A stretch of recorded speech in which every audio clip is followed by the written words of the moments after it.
చూస్తాం. మొత్తానికి కవిత స్పీడ్ పెంచారా, కొత్త పార్టీ పెట్టబోతున్నారా అన్నటువంటి ప్రశ్నలకు త్వరలోనే సమాధానం దొరికే అవకాశాలు కనిపిస్తున్నాయి. గతంలోనే హింట్ ఇచ్చినటువంటి కవిత ముఖ్యంగా యువత, మహిళలు, బీసీలే ఎజెండాగా ముందుకెళ్తాము అని చెప్పినటువంటి క్రమంలో ఏ కోణంలో ఈ కొత్త పార్టీ వచ్చేటువంటి అవకాశాలు కనిపిస్తున్నాయి అనేది పెద్ద చర్చగా నడుస్తోంది. అండ్ దాంతో పాటు తెలంగాణలో ఇప్పుడున్నటువంటి స్పేస్ ఎలా ఉంది, కొత్త పార్టీ వస్తే బతికే ఛాన్సెస్ ఎంతవరకు ఉన్నాయన్న చర్చ కూడా నడుస్తోంది. ప్రముఖ విశ్లేషకులు పెంటపాటి పుల్లారావు గారు సిద్ధంగా ఉన్నారు మనతో మాట్లాడేందుకు. పుల్లారావు సార్, నమస్తే అండి, వెల్కమ్ టు ద టాపిక్. చెప్పండి, కవిత కొత్త పార్టీ పెట్టబోతున్నారు, దానికి స్ట్రాటజిస్ట్ గా అటు ప్రశాంత్ కిషోర్ వ్యవహరించబోతున్నారు అన్నటువంటి వార్తలు అయితే హల్చల్ చేస్తున్నాయి. 2-3 భేటీలు కూడా జరిగినట్టుగా తెలుస్తోంది. మరి కొత్త పార్టీ పెడితే తెలంగాణలో ఎలా ఉంటుంది, అందులో కవిత పెడితే ఎలా ఉంటుంది?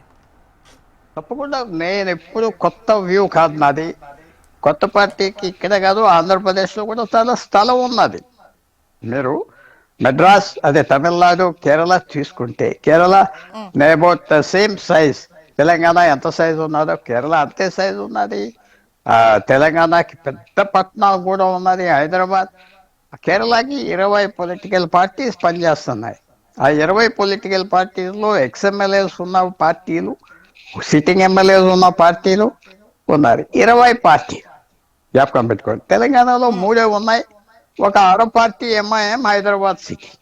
స్పేస్ ఉన్నది, స్పేస్ లేదని కాదు. ఆ స్పేస్ లో మీరు ముందరికి వెళ్ళగలగా లేదా అది మీ మీద ఆధారపడి ఉంటుంది. తప్పకుండా స్పేస్ ఉన్నది. మీరు అడిగిన ప్రశ్న, ఆంధ్రలో కూడా స్పేస్ ఉన్నది. 2 నేషనల్ పార్టీలు సున్నా, అక్కడ 3 ప్రాంతీయ పార్టీలు ఉన్నాయి. సో స్పేస్ లేదు అది చెప్పదు. ఉదాహరణ చెప్తున్నా. ఫర్ ఎగ్జాంపుల్, ఖమ్మం పాత జిల్లా, చాలా పెద్ద జిల్లా. అక్కడ రియలీ కాంగ్రెస్ పార్టీ డామినేట్ చేస్తుంది కదా, స్పేస్ ఉంది. ట్రైబల్స్ ఉన్నారు 10%. వాళ్ళకి ఎక్కడ ఉన్నారు లీడర్షిప్? లేదు కదా, లేదు కదా. అందువల్ల స్పేస్ ఉంది. కొత్త సిటీస్ వస్తున్నాయి, వరంగల్ పెరుగుతుంది, స్పేస్ ఉన్నది. స్పేస్ లేదని కాదు. తమిళనాడు ఉదాహరణ మీకు ఎందుకు ఇస్తానంటే, మన మొదలు ఎలక్షన్ ఉన్నది కాబట్టి. అవును, తమిళనాడులో సిటీస్ డిఎంకే చాలా వరకు, Madras city, Madurai city dominate చేస్తాను. కానీ పశ్చిమ తమిళనాడులో మాజీ ముఖ్యమంత్రి డామినేట్ చేస్తారు. దక్షిణ తమిళనాడులో ఏడీఎంకే డామినేట్ చేస్తారు. సో స్పేస్ ఉన్నది. అది వదిలేయండి. స్పేస్ లేదా, వాళ్ళు ఉన్నారు, ఎమ్మెల్యేలు ఉన్నారంటే కొత్త వాళ్ళు వస్తారు. కొత్త వాళ్ళకి ఆశ ఉన్నది పోటీ చేద్దామని. స్పేస్ ఫుల్ ప్లేస్ ఉన్నది. ఇంకో 2 పార్టీలకు కూడా ఉన్నారు. అందులో కవిత, పర్టికులర్ గా కవిత విషయానికి వచ్చినట్టయితే 10 ఏళ్లు అధికారంలో ఉన్నటువంటి పార్టీలో ఇప్పటి వరకు ఉన్నారు. ఇప్పుడు బయటకు వచ్చిన రాష్ట్రంలో ఉన్న ఏవైనా ఇబ్బందికర సమస్యల గురించి మాట్లాడాలని అనుకున్నా కూడా అధికారంలో గత 10 ఏళ్లు ఉన్నారు. ఇప్పుడు ప్రజలు నమ్మకం కావచ్చు, వాళ్ళ నమ్మకాన్ని చూరగొనేటువంటి అంశం కావచ్చు, పార్టీ పెడితే డెఫినెట్ గా ప్రజల మద్దతు అనేది ఇక్కడ ఇంపార్టెంట్. కాబట్టి కవితకు ఎటువంటి స్కోప్ ఉందంటారు? ఆమె పర్సనాలిటీ ఏంటి ఇప్పుడు మనకు తెలుస్తుంది. ఆమె ఎప్పుడైతే కేసీఆర్ తో ఉన్నారు, కూతురుగా ఉన్నారు, ఇవన్నీ బాగానే ఉన్నాయి. సొంతంగా వచ్చాక మీ పర్సనాలిటీ ఏంటి, మీ నేతృత్వం, మీ లీడర్షిప్ క్వాలిటీస్ ఏంటి, ఎవరు బయటకు వస్తాయి కదా. మీరు ఒక కంపెనీలో పనిచేయటం, బాగా పనిచేశారు, బయటకు వచ్చి సొంత షో పెట్టుకుంటే, కొత్త కంపెనీ పెట్టుకుంటే ఎలా ఉంటుంది? అది మీ మీద ఆధారపడు.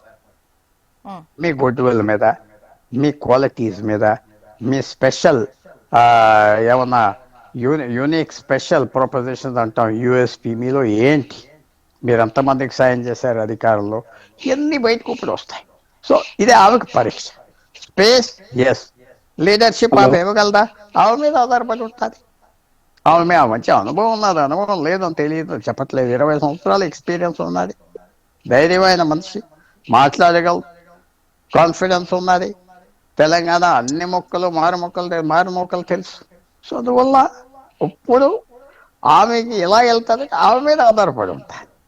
అందరు నాయకుల్లాగా మిగతా నాయకులు పెట్టిన దుకాణాల్లాగా చేస్తే ఉపయోగం లేదు. కొత్త విధానాలు ఏం తీసుకొస్తాయి? కొత్త విధానాలు దాని మీద ఆధారపడి. ఓకే, ఇప్పుడు అధికారం గెలవడం, ఓడడం ఇవన్నీ పక్కన పెడితే ఈ పార్టీల వల్ల, అంటే కొత్త పార్టీకి సంబంధించి ఏదైనా వచ్చినప్పుడు ఓట్ల చీలిక అనే అంశం ప్రధానంగా చర్చకు వచ్చే అవకాశం ఉంటుంది. ఈ ఎఫెక్ట్ ముఖ్యంగా బీఆర్ఎస్ కే ఉండే అవకాశం ఉంటుందా? అటు బీజేపీ, కాంగ్రెస్ కూడా ఎఫెక్ట్ అయ్యే ఛాన్సెస్ ఉంటాయా? మీ ఒపీనియన్ ఏంటి? అది మరి చెప్పాలి. వెంటనే ఏదో బీఆర్ఎస్ వెనకాల వచ్చేస్తారని లేదు. కాంగ్రెస్ పార్టీలో అసంతృప్త వ్యక్తులు ఉన్నారు, బీజేపీలో ఉన్నారు, బిఆర్ఎస్ లో ఉన్నారు నాయకులు, బయట చాలా మంది అన్కమిటెడ్ లీడర్స్ ఉన్నారు. సో అందువల్ల అది మీరు ఓకే. ఒక చిన్న విషయం మర్చిపోవద్దు. దాదాపు నాకు 2 సంవత్సరాల క్రితం ఎలక్షన్ జరిగింది స్టేట్ అసెంబ్లీకి తెలంగాణకి. ఆ వేళ ఈ వేళకి ఆల్రెడీ 5%, 10% ఎలక్ట్రేట్ లో తేడా ఉన్నది. కొత్త వాళ్ళు వచ్చారు, పాత వాళ్ళు వెళ్ళిపోయారు, అన్నీ ఉన్నాయి. So okay. రోజు రోజుకి కొత్త నీరులాగా ఓకే, కొత్త వాళ్ళు చూడాలి సార్. వస్తున్నారు మీరు కాబట్టి. అన్నట్టు డెఫినెట్ గా ఉన్న పార్టీలు తెలంగాణలో తక్కువ, there is no doubt space ఉంది. బట్ ఆ స్పేస్ ని ఎలా యూటిలైజ్ చేసుకుంటారు అనేదే ఇక్కడ important. And thank you so much అండి మీ అభిప్రాయాన్ని థ్యాంక్ యూ. తెలియజేసినందుకు.